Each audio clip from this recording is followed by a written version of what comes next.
What's up, people? I'm Boya, representing the ever ostentatious New Brand Flex, and you're locked into the opinion.co.uk. Check it out. You mean you're trying to get higher and I'm trying to get higher? Well, I kind of fell into it really, like young age, early teens. Kind of just wanted to do music for mainly because of the girls and the street fame, you know. But just fell into it, realised that I was good at it.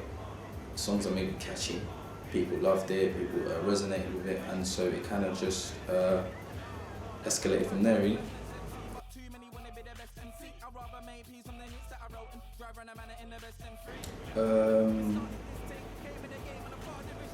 Notorious.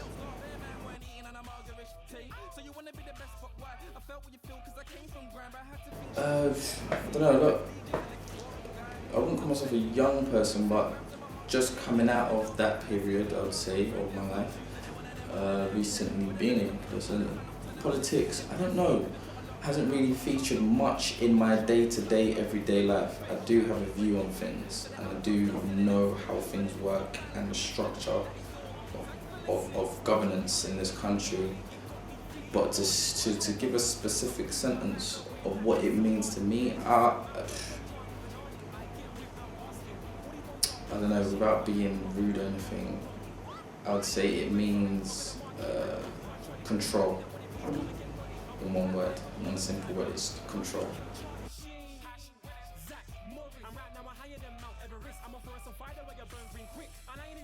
I always say that young people are the future. Young people now are future grown-ups, so it's like, I don't know, I would class myself a bit of a Democrat, but for that system to really work till its full possible advantage, it's like everybody has to be clued on what needs to be done and what can be done. A lot of people aren't. A lot of people are just, I don't know, bystanders in this world of this country, this world or whatever of government that we have, this control, this powers that be. A lot of people are just passers by and don't really get involved in it. I do believe that young people should be getting involved in it from a very, very early age. Like, I suppose the whole concept of politics becomes complicated if you are not, I suppose the basics aren't instilled in you from young.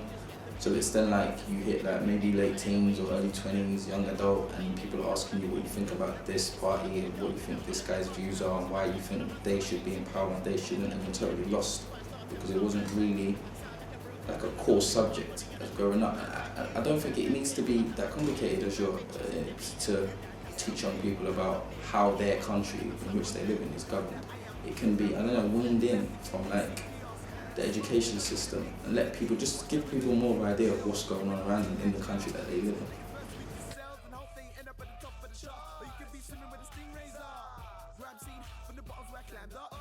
Yeah, well, yes, in the terms of I basically just rap, sing, write about what I'm living, experiences that I've been through, and I suppose living in like 20th century London, there's things you're going to talk about that are going to have some certain political stance or not, probably swinging towards the right or swinging towards the left. So I don't actively sit down and write tunes about politics, but I do try to touch upon certain issues that kind of affect everybody. And also we did, I think, a party political song for the Conservative Party. Not saying that I support them or anything, but we were kind of drafted in, kind of to just help them out, and it was kind of put to us as, you know, got to help the country and whatnot. But it was fun. I mean, it was good meeting a few of the politicians that we met, and even Jeremy Paxman, good man. Good meeting him as well, because we were on Newsnight also. It was around about the times when the last government were put into power, and we kind of like I said, we did a little track for them to promote them. It was kind of like a whole BBC One Newsnight thing, but it was pretty cool. It was my first kind of jaunt into that kind of thing. It was pretty fun though, but it kind of gives you a better insight into what's really going on. It's kind of like it's just a bit of a power struggle.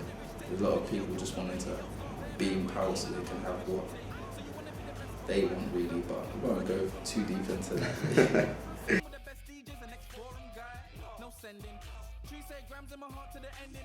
Education is important. Education is the basis of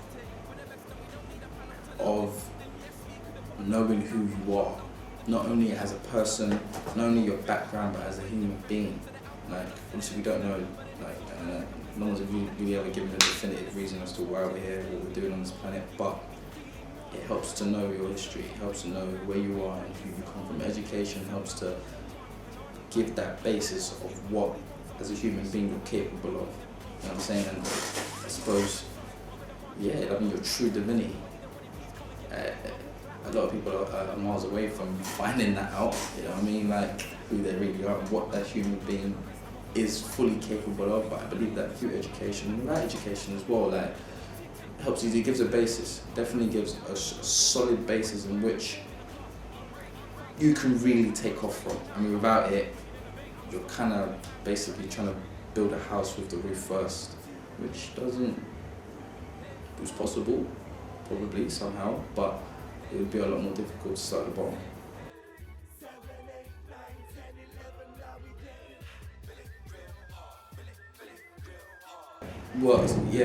Well, yes. I'm surrounded by that stuff. I mean, stemming from where I grew up, I suppose, that's all around. You know what I mean? That's all around me, so most definitely. I'm not saying that growing up in those places automatically means that you're susceptible or you're this much more likely. I suppose there are stats which will prove me wrong, but I don't truly believe that way of one determines who you are. So there have been numerous occasions where I could have gone in trouble, or I have dabbled in that sort of life, but I don't know, I suppose through just being grounded and having being brought up well, good parents and whatnot, you just kind of instill certain qualities and beliefs in me, so it's kind of that I haven't basically gone as far as to, being big trouble in terms of jail or being hurt or even hurting somebody else. So.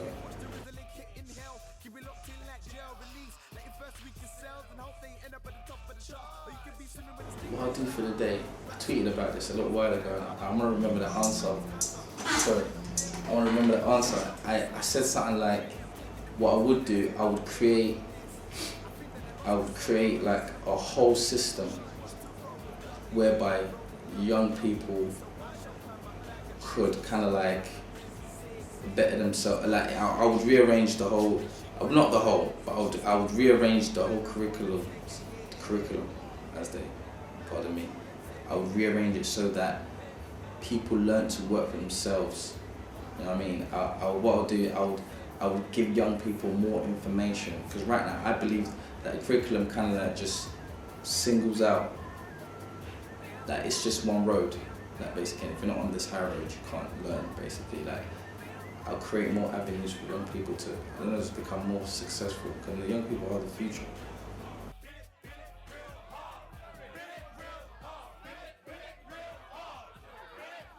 It's just tenacity and like a drive to win. You know what I mean? Like,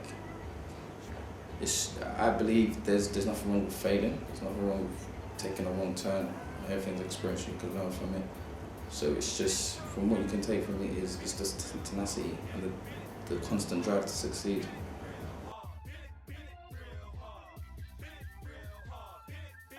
You've got to just get your priorities right, I'd say. I mean, if there's something that you want, there's no fairy, well, there are fairy tale endings. But I suppose you wake up one morning and someone notices you, spots you can do this, loves you off, I don't know, flings £1 million at you, tells you can become rich by doing what you naturally do every day. If you've got a natural talent for drawing or art, or footballer, everyone just wants that life where you get picked up by someone and your whole life is set out for you. I'm not saying that can't happen, but a lot of people have become successful doing it the other way, where it's just you set your priorities straight, you achieve your goals, and you don't stop. You know what I'm saying? You don't quit. Like I always say, don't quit. If you believe in yourself, don't quit.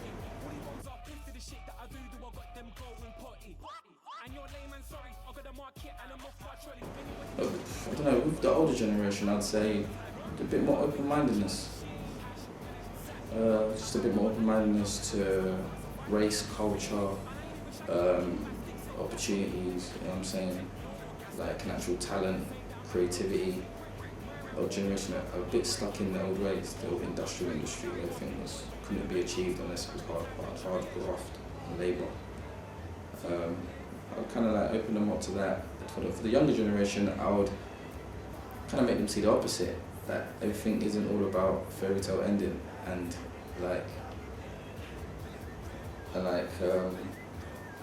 miraculous gifts from God falling from the sky. Like you gotta work, gotta actually put in the work to achieve what you want. So it's kind of like a tipping scale. And from what I've said, it almost as if that my generation sits in the middle of that and we've got best of both worlds. But I don't know, there's a lot of examples in my generation to prove me wrong as well. But it's just that tipping scale of finding and just being able to be more open-minded to certain other opportunities and people, races and cultures, and also not just relying on your God-given talent alone, really being able to put in hard graft to achieve what you want. Fully on attracting birds like you. South End Pier with my cousin Pierre. Two bad bitches and the BM coupe. That's so clear. You are not near. I keep on going like I'm stuck on loop. One that I am, you round we are. Living in life, the game you CPR. Spirit smoke, we got it in the mix. Take a hit, watch the Rizzling kick in hell. Keep it locked in like jail release. Like your first week of sales and hope they end up at the top of the chart.